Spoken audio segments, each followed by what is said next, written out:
Amateur. Il n'y a pas d'art neutre. L'art combat ou sert la cause prolétarienne. Plein d'une ardeur si noble. Journal vivant. Revue politique. Construction. Obéir à sa voix.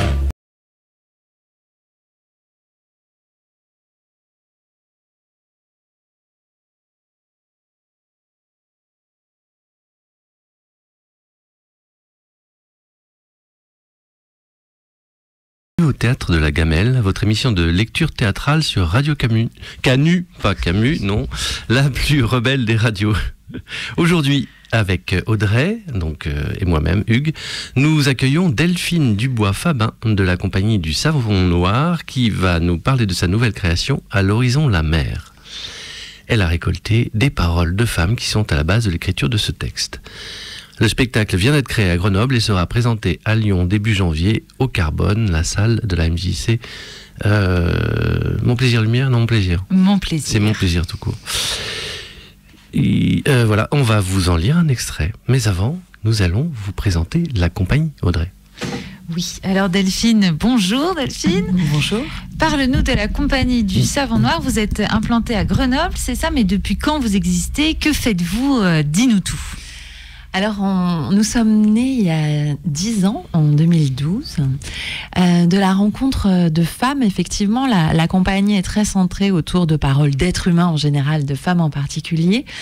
Et donc, j'avais rencontré une femme de ménage qui avait mené une grève très importante à Grenoble. Et quand j'ai rencontré cette femme, elle explosait de partout. Sa santé allait pas super bien parce qu'elle avait mené beaucoup de combats, supporté beaucoup de défaites, quelques victoires. Et j'avais trouvé cette femme tellement touchante que j'avais eu envie de raconter son histoire. Ce que j'ai fait avec une première pièce, et donc à la lecture de ce texte-là, il y a des théâtres qui ont dit on est OK pour le monter. Et donc c'est cette histoire-là qui est à la naissance de la compagnie. D'accord, donc il y a 10 ans, et depuis il y a eu d'autres réalisations, d'autres spectacles, j'imagine. Oui, tout plein. La compagnie a l'habitude de travailler un thème pendant quelques années. Donc, on vise à cette première rencontre sur la question de la souffrance au travail et au travail invisible. Et on mène plein de projets d'exposition, de création sous de multiples formes. Là, il y avait eu un jeune public marionnette, il y a des expos interactives, des lectures, des projets éduc-pop, des projets avec des amateurs de création collective. Et quand on a bien touché au sujet dans tous les sens, partagé avec plein de gens, on émigre vers un autre territoire de découverte. Donc c'était l'exil. Et puis ensuite, on a travaillé sur la question de la sexualité des personnes en situation de handicap. Voilà. Oui, et on en a déjà d'ailleurs parlé dans cette émission, c'était en octobre dernier. On avait consacré une émission à l'amour, donc chez les seniors, et l'amour à tout âge. Il y avait Catherine à ce moment-là à nos côtés de la compagnie du Savon Noir, et j'étais déjà là, puisque là je te pose tout un tas de questions, mais oui, j'ai l'habitude de travailler avec la compagnie du Savon Noir, mais je ne connaissais pas la genèse de la compagnie. Je suis ravie de l'entendre aujourd'hui. Peut-être qu'on peut demander à Delphine, son parcours. Mais quelle bonne idée. Bonne idée. Delphine, du coup. C'est une bonne idée, mais... voilà, j'avais une question, c'est quel est ton parcours, Delphine? Merci, Hugues. Mais c'est un parcours absolument incroyable. En fait, j'avais commencé par le théâtre avec un auteur anarchiste qui s'appelle Armand Gatti. J'avais monté un de ses textes sur les génocides des Mayas Quichés, et après des études de théâtre, etc. Et cette première expérience m'avait fait découvrir à quel point je détestais le théâtre. Et donc, j'ai arrêté pendant de très nombreuses années où j'ai fait de l'humanitaire, j'ai beaucoup voyagé, je me suis beaucoup promenée dans le monde. Et puis, je suis revenue en Seine-Saint-Denis, travailler beaucoup autour du droit des personnes et de leur santé. Et puis, donc, je suis arrivée à Grenoble, il y a eu la rencontre de cette femme. Et l'envie est revenue contre mon gré de refaire du théâtre. Et du coup, c'est posé la question pour moi de comment j'allais positionner cette compagnie, qu'est-ce qui faisait sens pour moi. Et donc, c'est une compagnie très ancrée dans le réel, aussi bien parce qu'elle est écrite à partir de... Les textes sont écrits à partir de témoignages, bien sûr, mais aussi parce qu'on a une action très résolue au cœur de la cité. Le conseil d'administration est composé actuellement de personnes en situation de handicap parce que les personnes dont on parle font partie de l'administration de la compagnie. Et donc, il y a un projet qu'on essaye d'avoir le plus cohérent, le plus citoyen possible qui est mené avec cette compagnie. Voilà. Et comme j'adore parler de moi, je suis revenue habilement à parler de la compagnie. Voilà. Nous l'avons bien noté.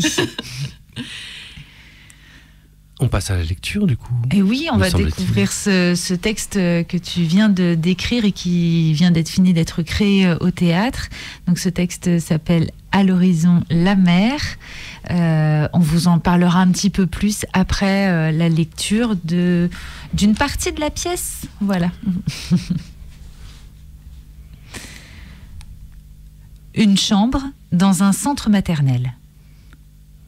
Madame Serre ? Madame Serre ? Ça va être l'heure de vous occuper de Jeanne. Chut. Je dois me concentrer. Tu as vu ? Ça, c'est mes dessins avec médicaments et ça, sans médicaments. C'est mieux sans, non ? Bon, j'aime bien ceux avec médicaments. C'est important que vous les preniez. C'est pour Jeanne, pour mettre dans son carnet de survie. C'est très bien. On va la chercher ? C'est l'heure de lui donner son bain. Tiens, tu peux me le garder, s'il te plaît ? Elle lui donne son carnet. Moi, j'abîme tout. Je suis accueillie comme une reine ici. C'est parce que la psychiatre a raconté à votre directrice ce que je fais. Elle m'adore. Elle est venue voir mon concert à Sens. Elle ne pouvait pas sur le Little Princess. 30 000 € la cabine, même pour une psychiatre, c'est cher. Sur le bateau, que des vieux, que des riches. Le soleil tanne leur peau et les transforme en momies. Ah, j'ai la bouche sèche. Tu peux me donner à boire ? Jeanne aime bien que je chante pendant son bain. Je peux avoir du sirop et mon carnet aussi.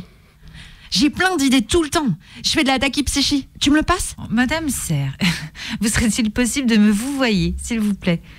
Oh, excuse-moi. Je fais pas exprès. Vous savez ? Oui, je sais. Non, c'est au moins le temps que nous fassions connaissance. Ça va aller. Donnez-moi le carnet, s'il vous plaît. Vous l'avez posé, là. Regardez. Putain ! Chut ! Voilà, là, c'est mieux. Vous vous appelez comment ? Agathe Desmarais. Avec E-T ou E-Z ? A-I-S. Comme un marais. C'est vrai ? Vous êtes liquide ? Non, c'est pas ça. Plutôt une eau sombre. Oh, j'ai mal aux pieds. On peut y aller maintenant. Il faut un thermomètre pour vérifier. Vous inquiétez pas, il y en a un sur place. Non, mais je vais brûler ma fille. Mais non. Vous allez voir. Allez, on y va ? Et quand est-ce qu'on va m'apporter mon fauteuil à bascule ? Oh, vous voyez bien que c'est déjà meublé ici. Vous n'avez pas besoin de vous embêter avec ça. J'ai besoin de mon fauteuil. Nous verrons tout cela plus tard. Maintenant, c'est le bain de Jeanne. Un siphon flonflon. Et si vous faites des gosses, gardez-moi une brouette.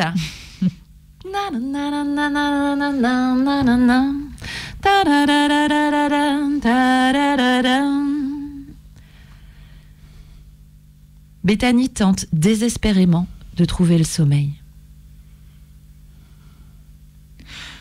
Bonjour, comment allez-vous ce matin ? Oh, j'ai pas dormi de la nuit. Oh mince, je devais vous prendre rendez-vous pour vos somnifères et j'ai pas eu une minute. Moi, j'en peux plus. Oh, vraiment, je suis désolée, Bethany. Je m'en occupe cet après-midi.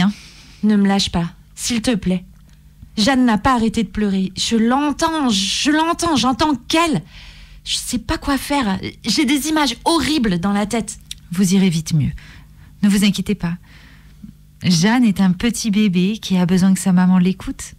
Ou peut-être qu'elle deviendra chanteuse, comme vous. Ouais, pour le moment, c'est pas ça, côté harmonie. Et quand j'allaite, j'ai tellement mal. J'ai les seins qui saignent. On dirait qu'elle veut me bouffer, cette gosse. J'ai envie de la taper, de la cogner par terre. Vous pouvez passer au biberon, si l'allaitement ne vous convient pas. Ah non, mais je veux pas lui donner du lait de vache. Mon lait est meilleur. Je sais que c'est ça qu'il lui faut. Alors, je peux vous trouver un tire-lait si vous voulez. Comme ça, on pourra donner votre lait à Jeanne sans que vous ayez besoin de l'allaiter directement. Ce serait mieux pour vous, non ? Ouais, on peut essayer. Allez, vous allez apprendre à mieux l'écouter, à mieux la comprendre. Vous verrez, ça sera plus simple pour vous deux.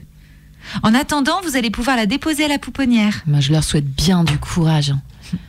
Prenez du temps pour vous changer les idées. Du temps pour vous. Et vous verrez les choses sous un meilleur jour. Oh, venez à l'atelier. Ah non, je crois que je vais plutôt dormir. Ça va vous faire du bien de voir du monde. Yoraki. Madame Raymond. Oh, et Madame Flavier. Tu peux m'aider à lui écrire ? Il y a mon cahier, là. Agathe lui tend son cahier. Ah, mais il est dégoûtant, ce cahier. T'as pas une feuille ? Allez, passe-moi le feutre, là, le rouge.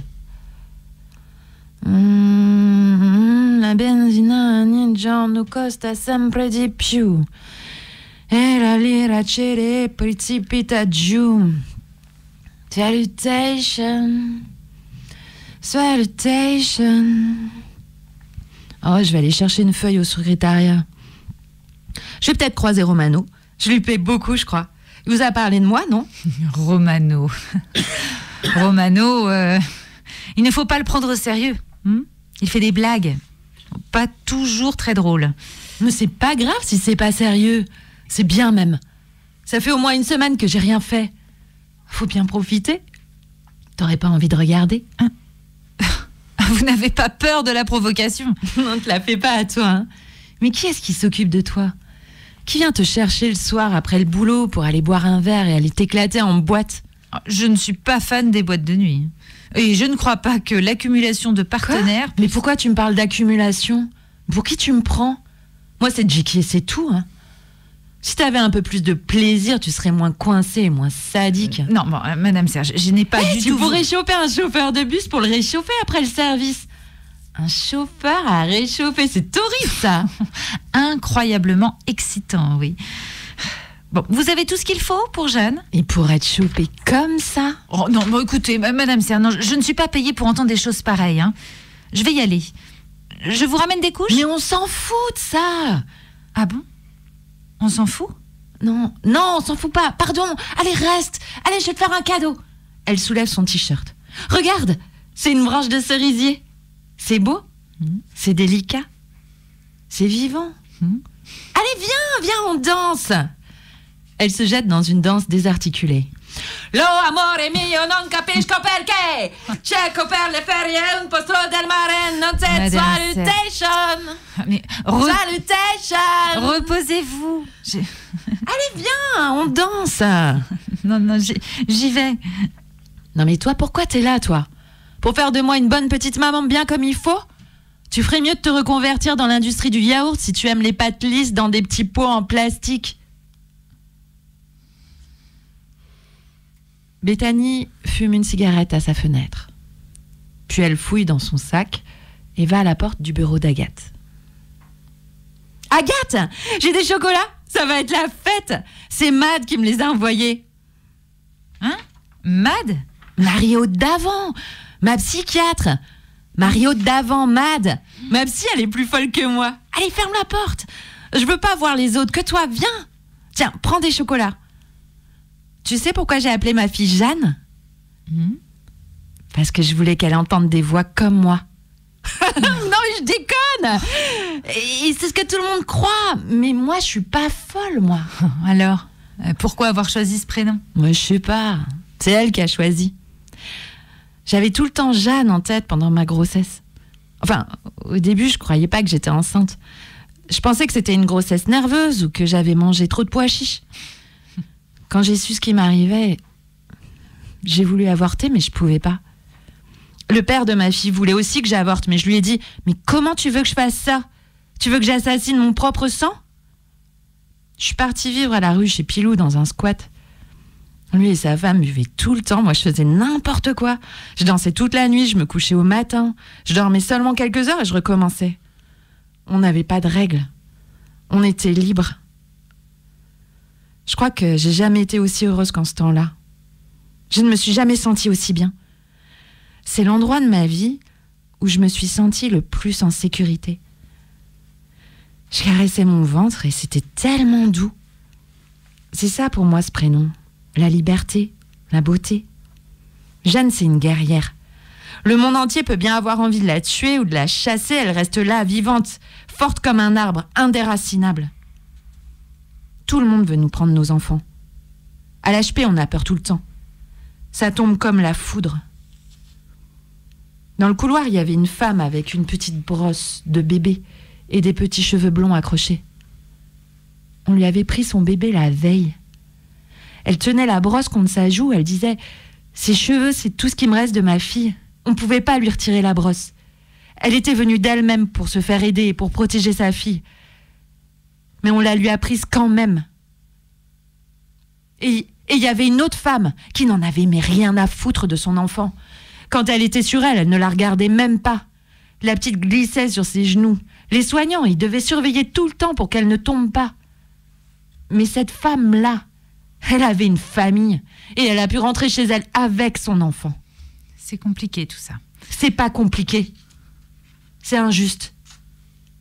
C'est douloureux. Parfois, protéger la relation, soutenir les femmes, c'est les aider à accepter la séparation. J'ai peur de m'en prendre à Jeanne. J'ai peur de ce que je pourrais lui faire. Nous sommes là. Nous veillons sur vous deux. C'est le soir. Bethany se change pour aller en boîte de nuit. Elle s'échappe par la fenêtre. Agathe découvre la chambre vide. Elle range. Elle attend. Où est Jeanne ? À la pouponnière. Je veux la voir maintenant. Jeanne reste à la pouponnière pour le moment. Mais t'as pas le droit de m'interdire de voir ma fille. Je vous demande de me vouvoyer. Mais les autres, elles s'en foutent que je les vouvoie ou que je les tutoie. Tu veux imposer ton petit pouvoir, c'est ça ? Donne-moi Jeanne maintenant. Vous allez devoir en discuter avec la directrice. Quoi, la directrice ? Mais elle m'adore, la directrice. Elle fait ce que je veux, la directrice. Et qu'est-ce qu'elle va me dire ? Vous le savez très bien. Mais si je te le demande, c'est que je sais pas. Vous deviez venir chercher Jeanne à la pouponnière, hier, à 18h. Je pouvais pas. Je t'ai pas disponible. Et vous n'êtes pas rentré de la nuit. Mais tu crois que j'ai rien à faire dans la vie, moi ? Rien à accomplir ? On vous paye bien pour garder les enfants, non ? C'est bien à ça que ça sert une pouponnière, non ? Vous savez très bien que ce n'est pas possible de partir comme ça, sans prévenir. Ah mais quel est le problème ? Putain, ça s'est bien passé, non ? Non. Non, pour personne. Pas pour les professionnels qui ont eu un enfant de plus à gérer, et surtout pas pour Jeanne, qui s'attendait à retrouver sa maman, et qui n'avait pas vraiment envie de rester sans vous voir. Mais Jeanne, elle a 18 mois. Comme si elle pouvait comprendre. Mais c'est pas la peine de dire n'importe quoi. Juste parce qu'une seule nuit, j'ai pas suivi ton règlement, chérie. Tu veux que je me mette à tes genoux pour te demander pardon, c'est ça ? Oh, mais pardon.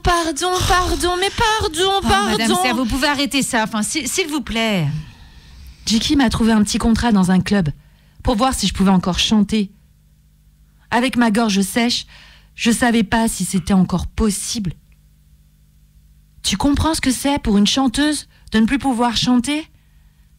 J'avais peur de rater. Tu crois que je pouvais parler de ça à tout le monde ? Pour que tout le monde sache que Bethany Serre a fini sa carrière, c'est ça que tu veux ? Ça te ferait plaisir.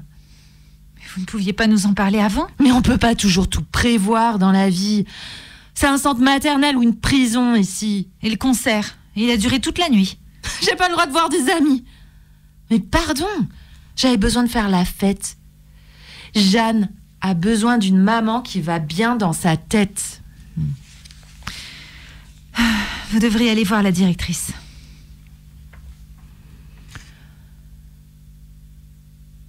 La nuit, Bethany sort fumer une cigarette à la cave. De jour, dans sa chambre. Vos parents viennent aujourd'hui. Ne les laisse pas approcher de Jeanne. Jamais. C'est normal que les grands-parents s'occupent de leurs petits-enfants. Il n'en est pas question. Écoutez, Jeanne pourrait rester un peu chez eux. Vous pourriez vous reposer. Ça vous ferait du bien à toutes les deux. Vous croyez pas ? C'est de ça dont vous parlez dans les bureaux? Quand vous êtes tous ensemble? De me retirer Jeanne, c'est ça? Mais je fais tout ce que vous me dites. Quand vous me demandez de lui donner le bain, je le fais. Je lui donne son biberon. Il n'y a que la nuit où je lâche parfois. Tu sais bien que c'est difficile, elle pleure sans arrêt. Je fais le maximum. Je sais. Vous aimez Jeanne. Mais elle ne vous trouve pas là où elle en a besoin. C'est la seule qui me reste. Je peux supporter tout, j'ai déjà tout supporté. Ne les laisse pas me la prendre. Ne me les laisse pas la prendre. S'il te plaît. Vous voyez bien qu'ici, on n'arrive pas à vous aider. Renvoie-moi l'HP. Avec Jeanne. Pourquoi ils ne nous ont pas gardés là-bas? On n'a qu'à y retourner. Ils vont nous aider, eux. L'unité mère-enfant est fermée. Ils n'ont plus de psychiatre actuellement. Bah ok, je vais rester ici alors. Laisse-nous du temps. On va trouver des solutions. J'y arriverai. On va y arriver ensemble. Ne la laisse pas partir. S'il te plaît. Ce n'est pas de mon ressort. Où est ma fille? Il faut que vous pensiez à vous maintenant. Je vais te défoncer. Où est ma fille? Elle joue encore un moment dehors, là, avec ses camarades, avant de leur dire au revoir. Vos parents vont arriver d'une minute à l'autre. Je vais la chercher. Vous pourrez pas sortir. Ah, tu crois ça? L'ordonnance du juge vous interdit de la voir. Les portes ont été fermées. Espèce de salope. Le juge a confié votre fille à vos parents. Mais vous pourrez solliciter une nouvelle audience dans 15 jours pour être entendue. Jeanne! Madame Serre, revenez. Revenez, ne faites pas ça. Jeanne! Jeanne! Mais qu'est-ce que vous faites? Lâchez-la! Laissez-la tranquille, Jeanne! Ma chérie, regarde-moi! Arrêtez de crier, ça n'arrange pas votre situation, ce que vous faites. Jeanne, n'entre pas dans cette voiture! Ma chérie! Ne te laisse pas faire! Jeanne! Jeanne! Lâchez-la, mais lâchez-la, putain! Jeanne!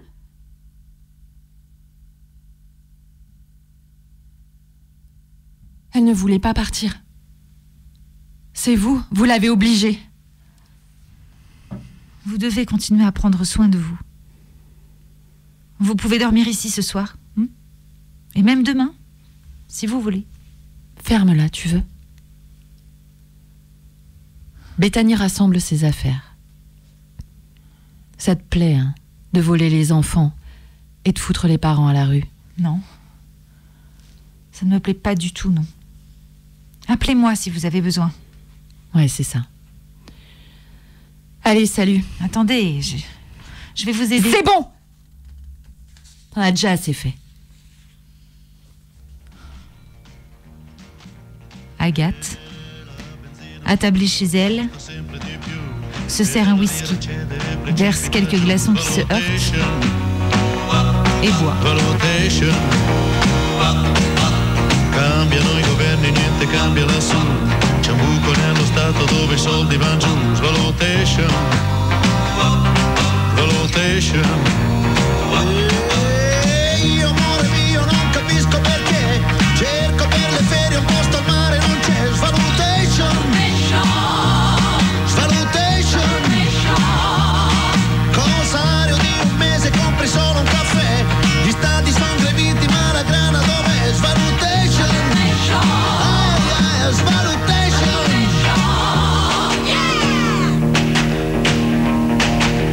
Ma siamo in crisi, ma senza andare in là, l'America è qua. In automobile a destra da 30 anni si va, ora contro mano vanno in tanti, si sa che scontration, che scontration. Con la nuova banca dei sequestri che c'è, ditemi il valore della vita quant'è. Valutation, valutation. Io amore mio non capisco perché tu vuoi fare il gallo poi fai l'uovo con me. Sulle station, sulle station.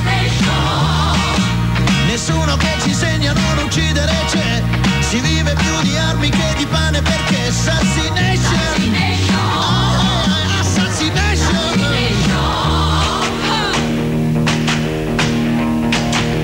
Ma questa Italia qua, se lo vuole sa,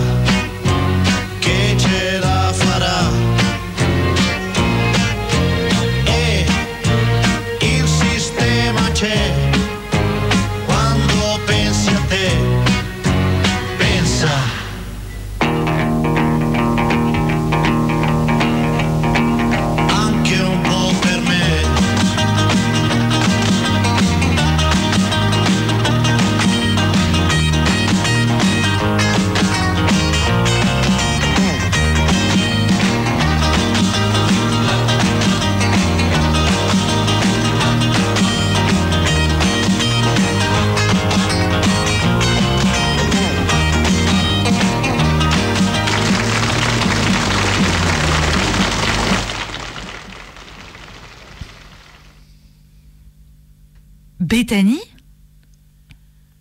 Heureusement que je suis douée, hein. Je t'ai stalké, c'était chaud. T'as pas de vie sociale, toi. Pas de photos, pas d'articles, pas d'Insta, pas de Twitter. Même pas de Facebook. Je t'ai cherché sur Copain d'avant et bim. On était un peu copines avant, non ? Elle entre un peu, découvre son ventre de femme enceinte, lâche son sac, entre et prend une chaise. C'est spartiate chez toi, hein ? Agathe rentre le sac. Je ne vous propose pas de vous asseoir. Comment allez-vous ? En forme, tu vois. T'as pas envie de manger quelque chose avec ton whisky ? Agathe enlève son verre, puis apporte du pain et du fromage à Bethany, 2 verres, une carafe d'eau. Comment ça s'est passé pour vous ces derniers temps ? La vie. Rien que la vie, tu vois. Et un bébé. Il va bien ? Super. Il me donne des coups pas croyables. Mais il n'a pas besoin que je ramène de l'argent à la maison et il ne me demande pas de faire n'importe quoi pour ça. Jiki a un fusil. Il me menace toujours avec un fusil. Il est tendre, mais il ne m'aime pas tant que ça. En fait, il réfléchit pas. Il est très con. Quand tu aimes quelqu'un, c'est tellement compliqué d'accepter qu'il n'est pas pour toi. S'il voit que je donne trop d'amour à mes enfants, c'est sûr, il me tuera. Je suis partie. J'ai trouvé un appartement vide, je me suis installée. J'aurais pu dormir dans les trains pour le confort et la chaleur, mais je ne voulais pas avoir de problème et me faire encore remarquer. Finalement, ils m'ont trouvée quand même. Hier, une jolie surprise, hein, le jour de mon anniversaire. Ils ont lancé l'avis de recherche et ils sont arrivés. Sortez de là, ne faites pas de bêtises. 1 mois avant d'accoucher. Signalement sur un enfant à naître. Les bâtards. Quand les voisins sont vigilants et que l'administration anticipe, l'avenir de la France est assuré. Bordel. J'ai passé en revue dans ma tête tous ceux à qui je pouvais demander de l'aide. J'aimerais retourner au centre maternel. Vous avez des nouvelles de Jeanne ? Ouais, c'est une vraie pipelette maintenant. Mais je peux rien savoir de ce qui lui arrive. Il n'y a rien dans le carnet de liaison. Ils ont mis une photo du gâteau de ses 4 ans et un peu de ses jouets. À part ça, ils ne veulent rien me dire. Il ne me reste que son carnet de survie. Et quand je suis avec elle. Vous vous voyez chez vos parents ? À la salle de médiatisation du département. C'est bien là-bas. Il y a des jeux, des tapis, des petits fauteuils, de quoi faire un goûter. Mais quand j'y vais, si j'arrive en avance, il me laisse sur une chaise dure et il passe devant moi sans me parler. Il ne me propose même pas à boire. Et ensuite, quand je suis avec elle, il m'observe tout le temps. 1 heure, 1 fois par mois, sous surveillance. On joue un peu, je lui montre des livres, je lui chante des chansons. Mais parfois aussi, elle pleure. Et ils me font des remarques. Et à la fin, faut partir à nouveau. La laisser. C'est ce qui me fait le plus mal. Ouais. Mais vous avez réussi à tenir. Et à continuer à la voir, c'est bien. Je vis que pour cette heure-là. Même si je dois travailler et que je me fais engueuler, j'essaie vraiment de ne jamais rater aucune visite. Et vous avez été un peu suivie pendant votre grossesse ? Non, j'arrive pas. À cause des rendez-vous avec Jeanne. Vous n'avez pas fait d'échographie ? J'ai pas besoin d'écho, j'ai le ventre pointu, c'est un garçon. Toujours le même humour, en tout cas. Et une préparation ? Non, mais je sais comment on accouche. Poussez. Bon, certes. Je peux lui dire bonjour à ce bébé ? Bonjour. Je m'appelle Agathe. Tu es réveillée ? Tu viens me dire bonjour ? Vous avez senti ? Ouais. Je suis heureuse de faire ta connaissance. Il y a 2 ans, j'ai passé du temps avec ta maman et Jeanne, ta sœur. Tu vas bientôt venir dans le monde et nous serons très heureuses de t'accueillir. Ouais, surtout s'il me déchire pas la chatte. Non, mais... Posez votre main là. Concentrez-vous. Pour qu'il sente que vous êtes là pour lui. Qu'il vienne se lever tout contre vous. Tu vois, c'est ta maman. Il va se mettre tout contre votre main. Oh, je le sens. Il l'a fait. Oui, il n'a plus beaucoup de place, mais il peut se tourner un petit peu. Il se sent en sécurité avec vous. Je peux dormir ici ce soir?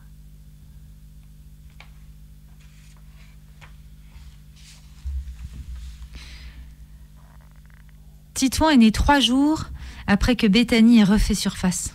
Un poids plume, 2,8 kg, 48 cm. Et une de ses touffes, plein de cheveux. Après une préparation express à l'accouchement. Comme il n'y avait personne pour l'accompagner, c'est moi qui m'y suis collée. Bethany a respiré calmement. Elle a essayé de laisser la douleur se répandre dans la pièce sans la toucher. Bon, elle a quand même hurlé que le petit lui déchirait la... On a réussi à se recentrer sur Titouan. Je crois qu'elle l'a vraiment senti descendre dans son corps, petit à petit. C'était tellement fort, c'est comme si nous avions accouché tous les 3 ensemble. C'est un joli prénom que vous avez choisi. Vous savez que c'est le diminutif d'Antoine, le saint protecteur des pauvres et des opprimés, de ceux qui ne tiennent pas en place, des marins et des aventuriers. Je vais me faire tatouer sa croix ici sur mon sein. Et je vous l'offrirai en médaille à tous les 2. Et on partira ensemble manger des glaces dans une petite baraque bleue sur la plage de Procida. Je ne connais pas. C'est dans la baie de Naples. J'y suis allée quand j'étais enfant. La mer, c'est mon truc. Je fume le cigare comme une cubaine, le sandar rempli de mes peines. Paumé dans des bouchons de liège, jour après jour, je m'abrège. Mais non, Oshi. Mais c'était mon tube sur le Little Princess.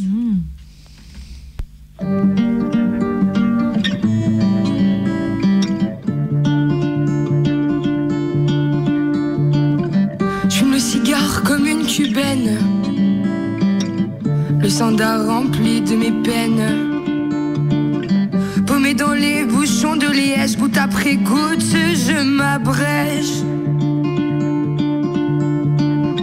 Encore une fois, c'est ma tournée, pas la dernière de la journée. Je suis le reflet du n'importe quoi, même le miroir se moque de moi. J'ai passé ma nuit au comptoir, tout ça dans l'espoir de te voir. Je t'attends encore. Si tu voulais passer ce soir, mon cœur battrait un peu plus fort.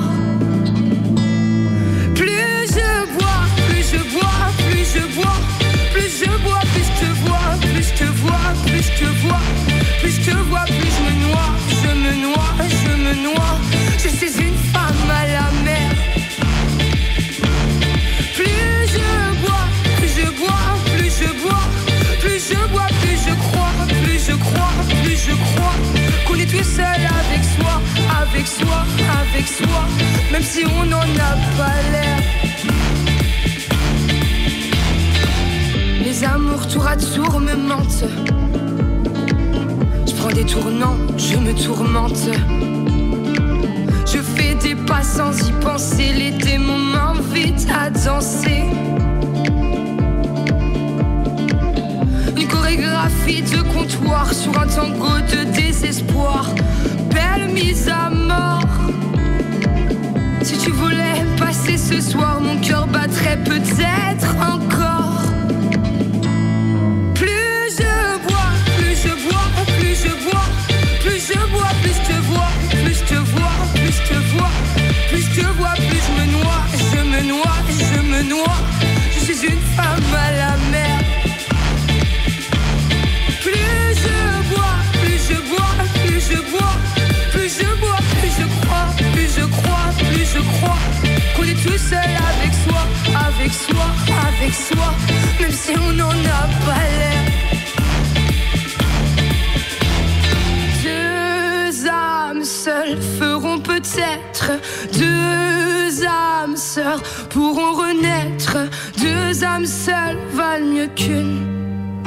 Je plonge dans tes yeux sans rancune. Plus je bois, plus je bois, plus je bois, plus je bois, plus je te vois, plus je te vois, plus je te vois, plus je te vois, plus je me noie, je me noie, je me noie. Je suis une femme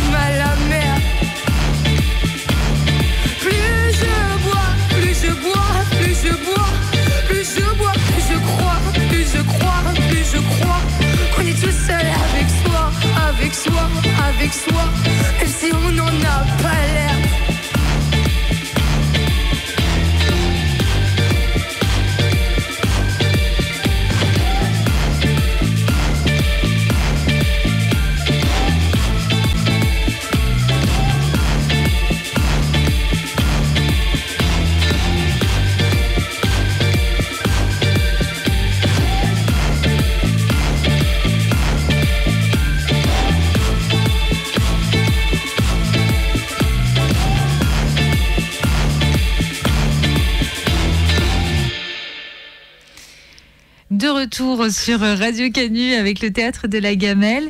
Voilà, vous venez d'entendre donc le premier acte de la nouvelle création de la compagnie du Savon Noir qui s'intitule À l'horizon la mer. Donc nous vous en avons proposé la lecture avec moi, Audrey donc, et Delphine. Mais dans la version théâtrale de la pièce, on n'est pas les comédiennes de cette pièce. Delphine, je te laisse nous les présenter, celles qui jouent dans ta pièce. Alors l'équipe est composée de Lisa Lehoux, qui est une comédienne chanteuse qui, elle, a une vraie voix et qui interprète Bethany. Et Elvire Capezzali qui interprète Agathe, la professionnelle qui tente de se dépatouiller avec Bethany. Il y a aussi un scénographe, François Gourgue, qui a fait une scénographie assez étonnante et tout en déséquilibre, qui crée vraiment un univers particulier à cette histoire. Et puis tout ce qui est équipe technique avec Hélène Giraud-Hérault, voilà. Alors la pièce vient d'être créée en novembre, c'est ça? Elle est sortie de l'œuf, elle est sortie de résidence en novembre. Ouais, pour le moment elle prend son bain, elle attend que l'eau soit pas trop chaude. Donc il va y avoir bien sûr une série de représentations à venir sur la prochaine saison et on commencera à Lyon, c'est ça, il me semble? Tout à fait, on sera en résidence pour fignoler la création Lumière au Carbone, la salle de la MJC Mon Plaisir. Oui. Et à la fin de cette résidence, il y aura donc 2 représentations sur la même journée, je crois, c'est ça? Oui, c'est ça, une à 14h30 et une à 19h30. Ok, alors là on a encore un petit peu de temps dans le cadre de cette émission et on avait quand même pas mal de questions à te poser sur le contexte de l'écriture de ce spectacle. Hugues, je crois que tu as préparé plusieurs questions. J'ai préparé des petites questions, tout à fait. Oui, et du coup, tu écris à partir de témoignages et donc je voulais que tu me parles un petit peu de ces femmes qui t'ont inspiré pour écrire ce texte. Alors en fait, j'étais en résidence d'écriture pour un autre spectacle qui s'appelait Le lit des autres, dans un hôpital psy à Strasbourg, et j'étais dans un service mère-enfant. Et là, j'ai rencontré plusieurs femmes, dont 2 sont un peu les figures tutélaires, les inspiratrices principales de Bethany. Il y avait une jeune femme très belle, très joyeuse, dont j'aurais volontiers été la copine, avec qui j'aurais aimé aller boire des coups. Elle était super drôle, vraiment. Elle arrêtait pas, comme Bethany, de dire « Allez, on va faire la fête !» Notamment avec un gros paquet de chocolat qu'elle se trimballait beaucoup. Et c'était en même temps une femme qui faisait ce qui s'appelle une schizophrénie du postpartum.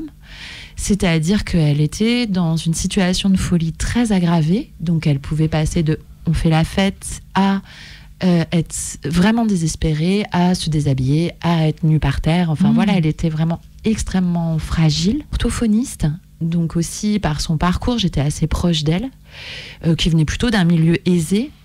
Et ça a été une immense découverte pour moi sur qu'est-ce que c'est que la folie, en fait. La différence entre nous était si mince. Ce qu'elle montrait, ce qui caractérisait sa schizophrénie, c'était surtout une alternance d'émotions très forte et très rapide. Mais sinon, c'était vraiment quelqu'un comme moi, en fait. Et du coup, ça a été une des premières causes d'écriture. Et puis l'autre maman, c'est effectivement celle dont Bethany parle dans cet extrait qu'on vous a lu, qui était une maman qui était venue pour qu'on l'aide et à qui on avait pris son enfant la veille et qui se baladait dans les couloirs avec sa petite brosse qu'on ne pouvait pas lui retirer. Et c'est une maman que j'ai rencontrée, donc elle avait cet espoir tellement fort dans le service de psychiatrie, et cet espoir avait été tellement brutalement déçu quand on lui avait pris son enfant, qu'elle avait pris le parti de mentir. Et donc, elle montait une espèce de figure parfaite aux soignants. Et en revanche, derrière le dos des soignants, elle disait tout ce qu'elle pensait. Elle était d'une brutalité très forte et très compréhensible. Et ça m'a beaucoup fait réfléchir sur la confiance qu'on peut avoir dans un système de soins, en sachant que j'ai assisté aussi aux réunions entre professionnels et que l'équipe était vraiment incroyable. Ils cherchaient le plus possible comment accompagner ces femmes. La première, elle était au max de médoc qu'on pouvait lui donner. Donc, ils disaient, elle va pas bien du tout. Et en même temps, ils disaient, mais si on lui donne plus de médicaments, on va la tuer. Donc, ils étaient dans une situation hyper difficile. Et tous les jours, ils se posaient la question, pour chaque femme qui restait parfois quelques jours, quelques semaines dans le service, donc comment ils allaient faire pour l'accompagner ou pour placer l'enfant. Et ils étaient d'une grande humanité, mais les enjeux étaient très, très forts. Oui, parce que moi, j'ai pu suivre le processus un petit peu de création et j'ai vu une première version du texte dans lequel il y avait des monologues portés par le personnage d'Agathe, donc cette professionnelle qui tente de venir en aide à Bethany. Et ces monologues, pour des raisons théâtrales, ont été là enlevés maintenant dans cette dernière version. Mais effectivement, il était beaucoup question de la détresse quand même du personnel médico-social dans ces infrastructures-là, où les budgets sont réduits. On a l'impression qu'elle est très très seule, qu'elle a peu de personnes aussi à qui elle peut se confier et parler elle aussi de sa détresse. Et donc ça, c'est une réalité aussi que tu as pu constater quand tu étais en... Oui, complètement. Pour le coup, Agathe est une professionnelle qui est peu entourée. Elle a une équipe qui n'est pas très solidaire et c'est très compliqué pour elle, outre toutes les violences institutionnelles liées aux baisses de budget. Et effectivement, dans ce genre d'équipe que j'ai pu voir, les professionnels étaient parfois plus maltraitants ou avaient plus de difficultés à résister à la maltraitance. Et c'est une des grandes questions de la pièce, c'est-à-dire comment est-ce qu'on peut prendre soin malgré les violences qu'on a subies dans son enfance ou alors dans le cadre professionnel, et comment développer de la résilience avec les deux grandes figures que développe Boris Cyrulnik, la création et prendre soin. C'est une pièce aussi sur la violence subie, mais surtout comment on se relève et comment on se reconstruit après ça. C'est une pièce qui nous fait pénétrer dans un univers qui est assez dur, que ce soit celui des femmes accompagnées ou celui des soignants, mais en même temps qui porte plein d'espoir, aussi dans la rencontre d'amitié qui se tisse entre les deux femmes, dont vous voyez la rencontre est un peu rude, mais ces deux personnages très miroirs qui vont développer une relation de sororité très forte. Oui, pour avoir vu la sortie de Résidence en novembre dernier, c'est vraiment, en tout cas, les deux comédiennes sont très solaires sur scène et elles nous amènent beaucoup de lumière dans cette histoire qui effectivement au départ est un peu sombre, mais quand on la voit, non, c'est beaucoup de lumière. Oui, et du coup, moi, je me posais la question du réalisme des situations qui sont posées. Manifestement, elles sont très très réalistes. Enfin, en tout cas, donc j'avais une double question. C'est est-ce que tu les as transcrites par rapport à des choses que tu as vues réellement? Et d'autre part, il y a une espèce d'un peu d'élément d'irréalité, je trouve, qui est dans la chronologie, parce que cette gamine, au cours du texte, on ne sait pas trop si c'est un bébé, si c'est une gamine de 18 mois, un peu plus tard, elle a 4 ans, ça on comprend plus. Mais c'est assez, et ça, en tout cas, ça donne un espèce d'effet de sidération. On a l'impression que le temps ne passe pas, quoi. C'est assez étrange, et en tout cas ça apporte vachement de force à ce propos. Merci beaucoup. Effectivement, c'est un texte à ellipse, donc il y a quelque chose comme ça dans le temps qui est particulier et qui donne quelque chose de brutal au texte, parce qu'on a l'impression que chaque nouvel épisode nous tombe dessus. C'est quelque chose qui se poursuit tout au long de l'écriture, mais c'est aussi quelque chose que j'ai vraiment constaté chez les personnes qui étaient accompagnées. C'est-à-dire du jour au lendemain, on leur retire leur enfant. Du jour au lendemain, il y a elle voit le juge qui va dire vous pouvez le récupérer ou pas. Parfois, après avoir été séparés de leur enfant pendant plusieurs années, du jour au lendemain, elles le récupèrent. Et du coup, elles disent mais c'est qui cet enfant? Je le connais pas en fait.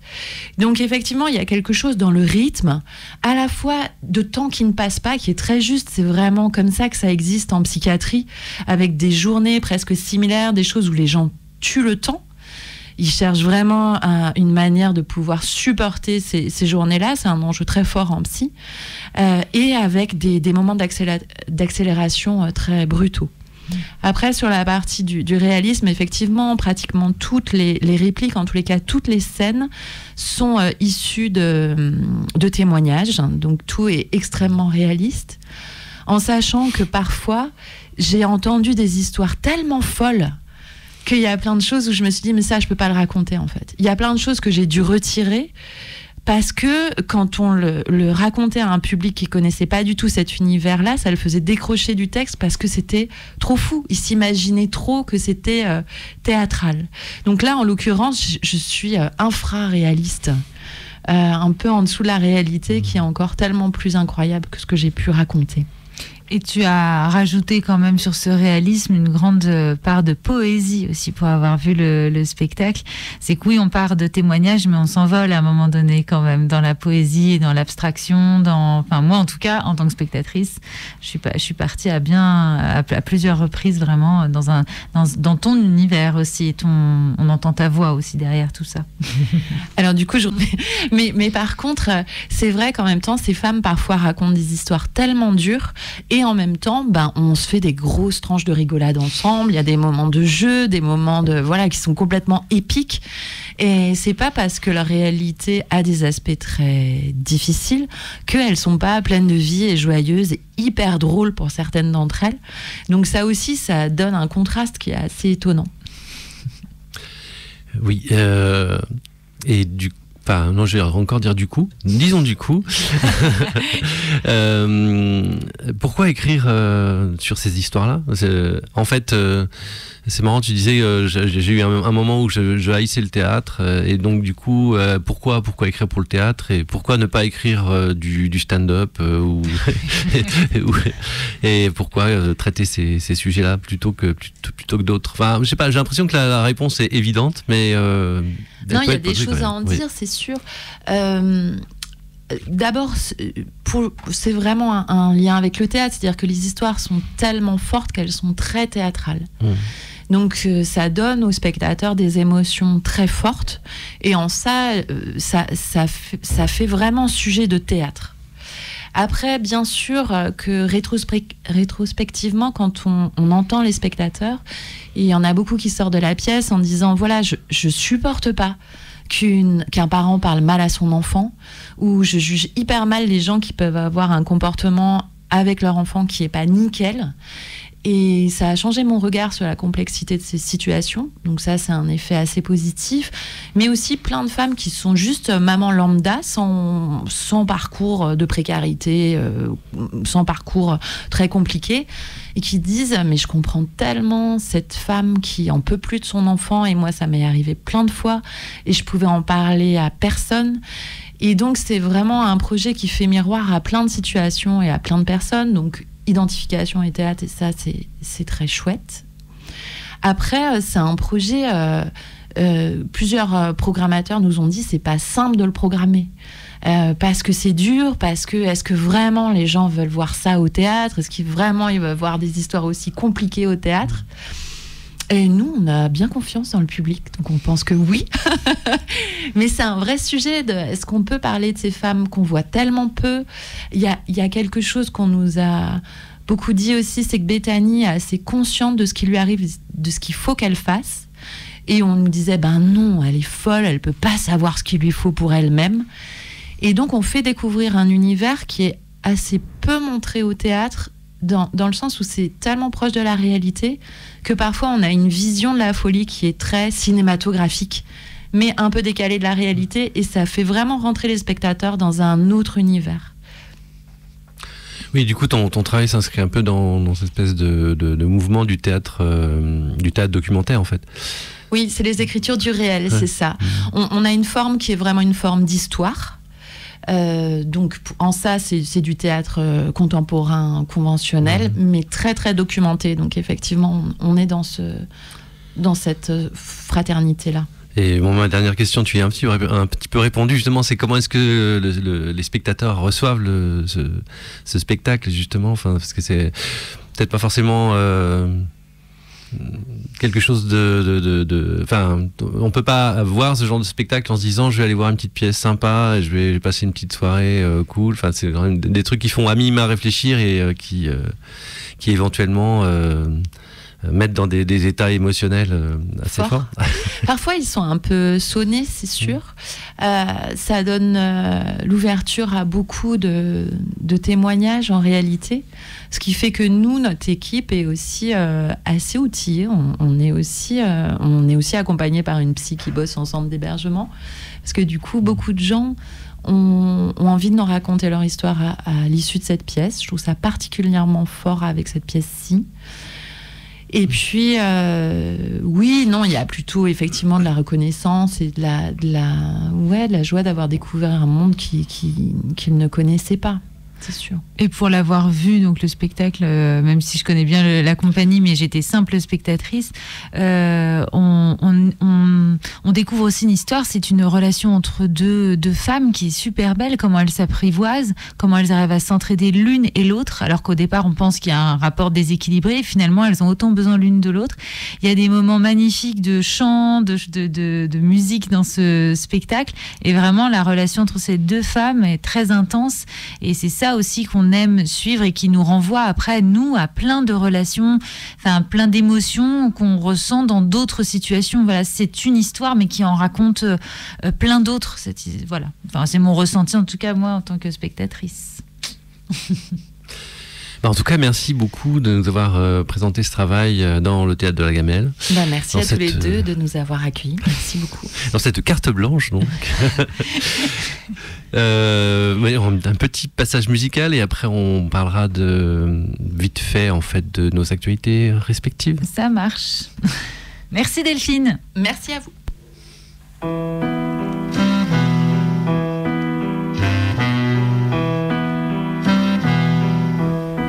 La route chante